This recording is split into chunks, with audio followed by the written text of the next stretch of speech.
Hey guys, just wanted to do a video. Basically, I've been using this coffee from Talk Coffee. It's called the Urban Blend, and I reckon it's probably the best coffee that I've had, mainly because it's really easy to use. The crema, both in black coffee and in milk coffee, is really good as well.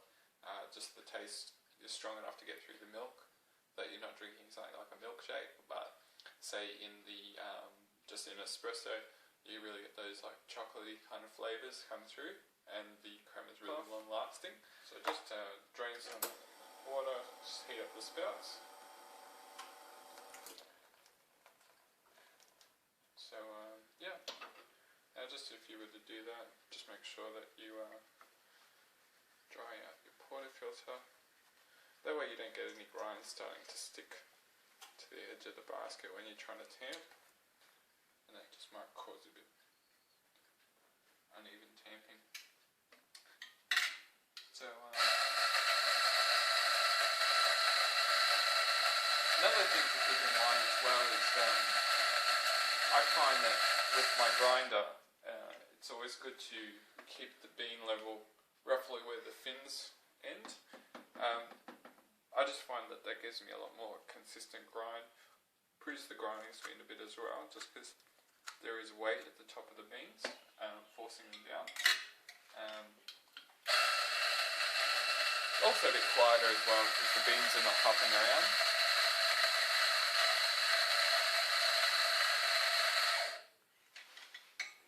And I'm the kind of person that, probably get through about 250 grams of coffee in a week. That way, some people won't keep their hopper that full, but at the same time, I'm probably going to use it before it goes stale, and just being where it is, it's not in the light, so it's not going to cause anything premature to happen.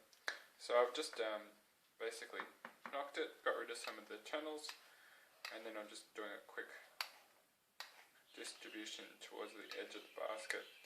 That way when we tamp, we're not going to have any channels pop up.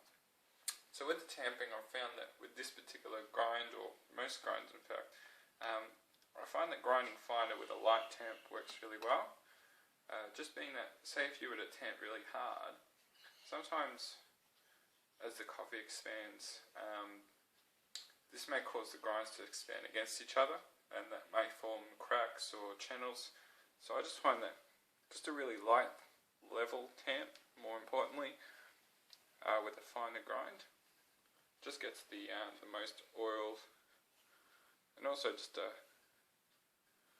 nice long extraction, and it doesn't blonde early. So I'm just going to bleed off some water, heat up the spouts again. Just give it a quick dry. So with this, just make sure you're locking it in.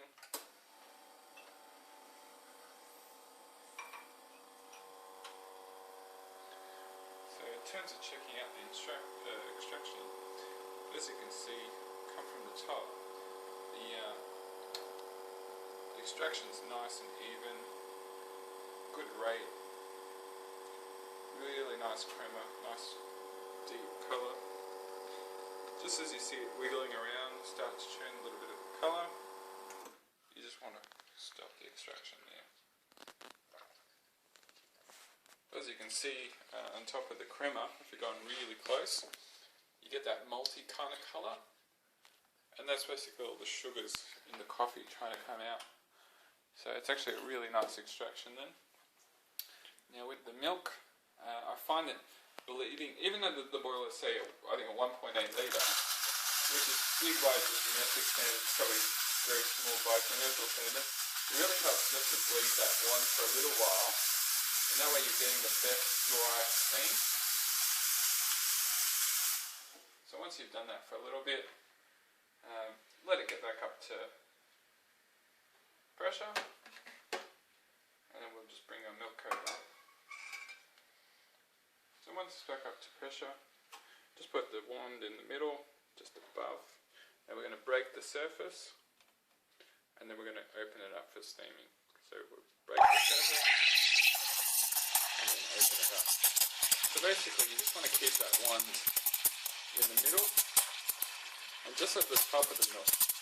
And when you start to feel the jug heat up to your hand, that's when you want to lower the steam wand.